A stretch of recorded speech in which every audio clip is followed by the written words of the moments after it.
आके कर जी छड़े यार 25,000 रुपया जरा खोया बस कर छड़ दे तू तेरी मेहरबानी 21 28.5 ਦਾ ਸੌਦਾ ਕਰ ਛੜ ਬਸ ਤੇ ਜੇ ਰੇਟਾਂ ਦੇ ਗੱਲ ਆਉਣੀ ਤੇ ਤਾਏ ਦਾ ਰੇਟ 3 ਲੱਖ ਵੀ ਲੱਗਾ ਹੈ ਨਹੀਂ ਲੱਗਾ ਤਾਏ ਦੀ ਗੱਡੀ ਅੱਜ ਤੱਕ 21 ਲੱਖ ਉੱਤੇ ਗਈ 3 ਲੱਖ ਰੁਪਇਆ ਵੀ ਲੱਗਾ ਤੇ ਤੁਸੀਂ ਮੈਂ ਆਪ 100 ਕਰ ਜਾਣਾ ਦੱਸ ਆ ਸਕਦਾ ਪਰ ਸਾਢੇ 20 ਲੱਖ ਰੁਪਇਆ ਪੌਣੇ 21 ਲੱਖ ਰੁਪਇਆ ਗਾਹਕ ਰੇਟ ਲੱਗਾ ਮੇਰਾ ਤੇ ਇੱਥੇ ਗਾਹਕਾਂ ਨੇ 2.5 ਲੱਖ ਰੁਪਇਆ ਰੇਟ ਲਾਇਆ ਉਹਦੇ ਸਾਹ ਲਾਇਆ ਨਹੀਂ ਲਾਇਆ 29 ਲੱਖ ਦਾ 10,000 ਦਾ ਬਿਆਨਾ ਵੀ ਮੈਂ ਫੜਿਆ ਸੀ ਉਦੋਂ ਗੱਡੀ ਟਰਾਈ ਵਿੱਚ ਫੇਲ ਹੋ ਗਈ ਤੁਸੀਂ ਉਹ ਨਾ ਜਿਹੜਾ ਕੰਮ ਸ਼ਾਮ ਕਰਾਣੇ ਵਾਲਾ ਸੀ ਉਹ ਸਾਰਾ ਕੰਮ ਇਹ ਤੇ ਮੈਂ ਨਾ ਕਿਹਾ ਜਿੰਨਾ ਫੈਸਲਾ ਕਰ ਤੇ ਜੇ ਮੈਂ ਨਜਾਇਜ਼ ਕੀਤਾ ਤੇ ਫਿਰ ਨਹੀਂ ਇਹ ਨਜਾਇਜ਼ ਬਾਤ ਤੂੰ ਆ ਕਰਾਂ ਕਿਵੇਂ ਜਾਇਜ਼ ਜਿਹੜਾ ਲੇਟ ਸਾਰਾ ਆਪਣਾ ਉਹ ਗੱਡੀ ਆਈ 20 ਲੱਖ ਰੁਪਏ ਦੀ ਚਲੋ ਜੀ 21 ਲੱਖ ਦੀ ਕਰ ਲਓ ਤੁਹਾਡੇ ਆਖਣੇ ਤੇ 21 ਲੱਖ ਦੀ ਕਰ ਲਓ ਇਹ ਕਿੰਨੇ ਕਿੰਨੇ ਪਾਉਂਦੇ ਹੋ ਇਹ 28.5 ਦੀ ਮਾਰ ਸਾਢੇ 28 ਨਾ ਆਖਿਆ ਮੂੰਹ ਨਾ ਆਖਿਆ ਤੋ ਤਾਂ ਕੈਸ਼ ਨਹੀਂ ਗੱਲ ਕੀਤੀ ਨਾ ਚਾਚਾ ਉਹ ਵੀ ਤੇ ਫਿਰ ਕੈਸ਼ ਹੀ ਉਹ ਵੀ ਉਹ ਨਹੀਂ ਕਿਤੇ ਫੋਨ ਉਹ ਜਾਂਦੀ ਹੈ ਨਾ ਉਹ ਤੁਹਾਡੇ ਥੱਲੇ ਹੀ ਆਉਂਦੇ ਮੈਂ ਕਦੀ ਵੀ ਬੇਇਨਸਾਫੀ ਨਹੀਂ ਕੀਤੀ ਕਬਰੇ ਆਪਣੀ ਪਾਉਣਾ ਅੱਲਾ ਦੇ ਹੁਕਮ ਨਾਲ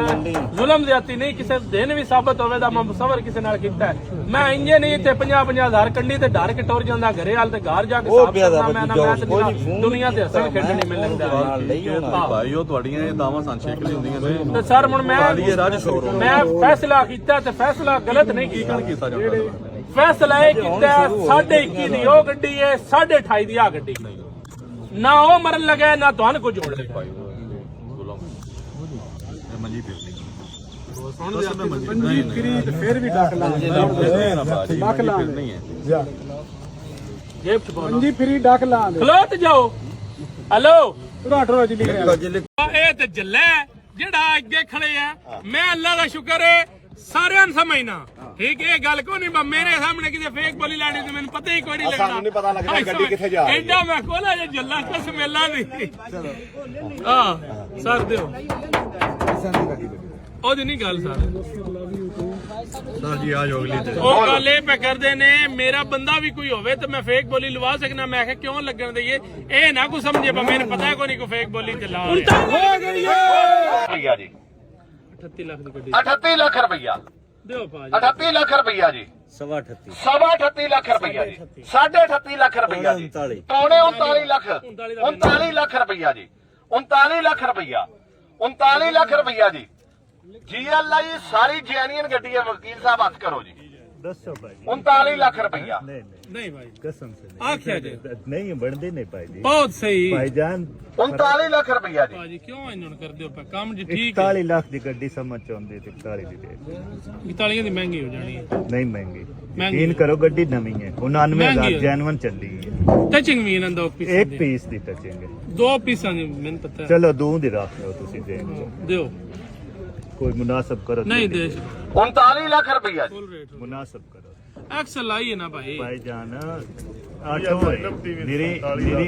शादी भी नहीं ना ऑटो है ਸਕਰੀਨ ਵੀ ਟੁੱਟੀ ਹੈ ਸਾਰਿਆਂ ਤੋਂ ਪਹਿਲੋਂ ਜਾ ਕੇ 20,000 ਦਾ ਦੇ ਗੁੱਲਾ ਇਹਨਾਂ कोई नहीं ये ठीक आई है ਦਿਓ 40 ਦੀ ਗੱਡੀ ਭਾਈ ਨੇ ਸਮਝ ਆਉਂਦੀ ਤੇ ਰੇਟ ਤੋਲ ਕੇ ਲਾ 39 ਲੱਖ ਰੁਪਏ ਰੇਟ ਲੱਗ ਗਿਆ ਜੀ 19 ਮਾਡਲ ਹੈ ਥੋੜਾ ਐਕਸਲ ਆਈ ਜੇ ਮੈਂ ਦੇ ਛੜੀ ਇਹਨਾਂ ਦੀ ਬਸ ਕਿਸੇ ਦਿਨ ਵੀ ਸਾਬਤ ਨਹੀਂ ਇਹ ਹੋਣ ਲੱਗਾ ਬਸ ਤੁਸੀਂ ਆਰਾਮ ਪੈ ਖਾਂਦੇ ਹੋ ਆਰਾਮ ਉਹ ਹੁੰਦਾ ਬਸ ਪਿਛਾਂ ਗੱਡੀ ਤੁਸੀਂ 20 ਲੱਖ ਦੀ ਮੁਕਾ ਲਵੋ ਅਗਲੇ ਬੰਦੇ ਤੁਸੀਂ 30 ਲੱਖ ਦੀ 25 ਲੱਖ ਦੀ 26 ਲੱਖ ਦੀ 22 ਲੱਖ ਦੀ ਜੜੋ ਉਹ ਆਰਾਮ ਹੁੰਦਾ ਜੇ ਅਸਾਂ ਨਾ ਆਰਾਮ ਕਦੀ ਖਾਦਾ ਜੇ ਨਾ ਅਸੀਂ ਖਾਣਾ ਗੱਡੀ ਦੇਣੇ ਵਾਲਾ ਵੀ ਸਾਹਮਣੇ ਗੱਡੀ ਲੈਣੇ ਵਾਲਾ ਵੀ ਸਾਹਮਣੇ ਵਿਸ਼ਕਾਰ ਅਸੀਂ ਸੌਦਾ ਕਰਾਵਾਂਗੇ ਕਮਿਸ਼ਨ ਨਹੀਂ 15,000 ਰੁਪਇਆ ਲਵਾਂਦੇ ਔਰ ਅੱਲਾ ਦੇ ਹੁਕਮ ਨਾਲ ਮਾਗੀ ਗੱਡੀ ਕਿਸੇ ਦੇ ਖਾਤੇ ਵੀ ਨਹੀਂ ਪਾਉਣ ਲੱਗੇ ਤੇ ਬਰਾਏ ਮਿਹਰਬਾਨੀ ਥੋੜਾ ਜਿਹਾ ਤੁਸੀਂ ਵੀ ਸਾਡੇ ਨਾਲ ਕੋਆਪਰੇਟ ਕਰਿਆ ਕਰੋ 10-20 50,000 ਨਾਲ 10-20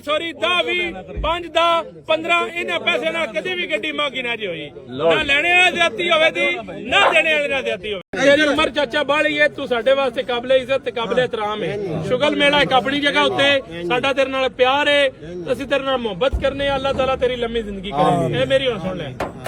ਤੂੰ ਇੱਕ ਵਾਰੀ ਖੋਲਣੇ ਨੇ ਪੈਸੇ ਹੁਣ ਮੈਂ ਤਰਤੀਬ ਤੈਨੂੰ ਦੱਸੂਗਾ ਅੱਗੋਂ ਅੱਲਾਹ ਦੇ ਹੁਕਮ ਨਾਲ ਜਿਹੜੀ ਅਸਾਂ ਗੱਡੀ ਲੈ ਲੈਣੀ ਹੈ ਨਾ ਉਹਦੇ ਵਿੱਚੋਂ ਲੈਣ ਤੇਰੀ ਸਿੱਧੀ ਕਰ ਛੱਡਣੀ ਹੈ ਮੈਨੂੰ ਪਤਾ ਮੇਰੀ ਸੁਣ ਲੈ ਤੂੰ ਲਈਏ ਮਾਗੀ ਮੈਨੂੰ ਇੱਕ ਵਾਰੀ ਪੈਸੇ ਖੋਲ ਲਵੋ ਸੁਣ ਲਓ ਸੌਦਾ ਸਿੱਧਾ ਪੱਧਰਾ ਕਰ ਲਵੋ, ਫਿਰ ਅੱਲਾ ਦੇ ਹੁਕਮ ਨਾਲ ਹੋਰ ਸ਼ੈਲੇ ਲਵੋ। ਅੱਲਾ ਦੇਗਾ ਨਹੀਂ ਮੈਂ ਇਹਦੇ ਨਹੀਂ ਖੋਲ ਉਹ ਪੈਸਾ ਨਾ ਲਾ ਦੇ ਅੱਲਾ ਦੇ ਘਰ ਪਿਆ ਜਾਂਦਾ ਹੈ ਤੇ ਦਿਲ ਛੋਟਾ ਨਹੀਂ ਕਰਨਾ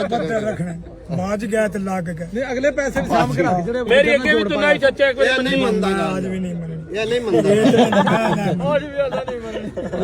मैं मेहमान हाँ थोड़े कोल जनाब रोटी पानी मेरी तरफ आज आ गई अफ्तारी होगी मैं खुश करके गया ਖਾਣਾ ਵੀ ਖਵਾਵਾਂ ਦੇ ਭਰਾ ਨੇ, ਸਾਹਿਬ ਮਹਿਮਾਨ ਚਾਹ ਵੀ ਪਿਆਵਾਂ ਦੇ ਭਰਾ ਨੇ, ਤੇ ਗੱਡੀ ਵੀ ਹੁਣ ਜਾਇਜ਼ ਜੀ ਦਿਓ ਨਾ, ਉਹਦੇ ਨਾਲ ਜ਼ੁਲਮ ਹੋਵੇ ਜਿਹੜਾ ਲੈਂਦਾ ਪਿਆ। ਸੁਣ ਲਓ ਹੁਣ ਮੇਰੀ ਵੀ ਗੱਲ, ਤੁਸੀਂ खिलाफ ਸੁਣਾਈ ਹੁਣ मैं ਮੇਰੀ ਵੀ खर्चा ਸੁਣਨੀ किया ਜੇ। जी सुनो ਜਿਸ ਬੰਦੇ ਗੱਡੀ ਲੈਣੀ ਹੈ ਉਹਨੂੰ ਦੁਆ ਦੇ ਗੱਡੀ ਦਿਓ, ਤੁਸੀਂ ਸ਼ੋਰੂਮ ਵਾਲੇ ਹੋ, ਅੱਲਾਹ ਤਾਲਾ ਉਹਨੂੰ ਰਿਜ਼ਕ ਦੇਵੇ। ਰਿਜ਼ਕ ਹਮੇਸ਼ਾ ਵੰਡ ਕੇ ਖਾਣਾ ਚਾਹੀਦਾ ਹੈ। ਇਹ ਮੇਰੀ ਗੱਲ ਯਾਦ ਰੱਖਿਓ, ਜੇ ਵੰਡ ਕੇ ਖਾਓ ਤੇ ਕਦੀ ਵੀ ਤੁਹਾਡੇ ਰਿਜ਼ਕ 'ਚ ਕਮੀ ਨਹੀਂ ਆਵੇਗੀ। ਹੁਣ ਜਾਇਜ਼ ਕਰਕੇ ਗੱਡੀ ਦਿਓ, ਅਗਲੇ ਨੂੰ ਦੁਆ ਦਿਓ ਬਈ ਯਾ ਅੱਲਾਹ ਤੈਨੂੰ ਵੀ ਰਿਜ਼ਕ ਅੱਲਾਹ ਦੇਵੇ ਦੇ।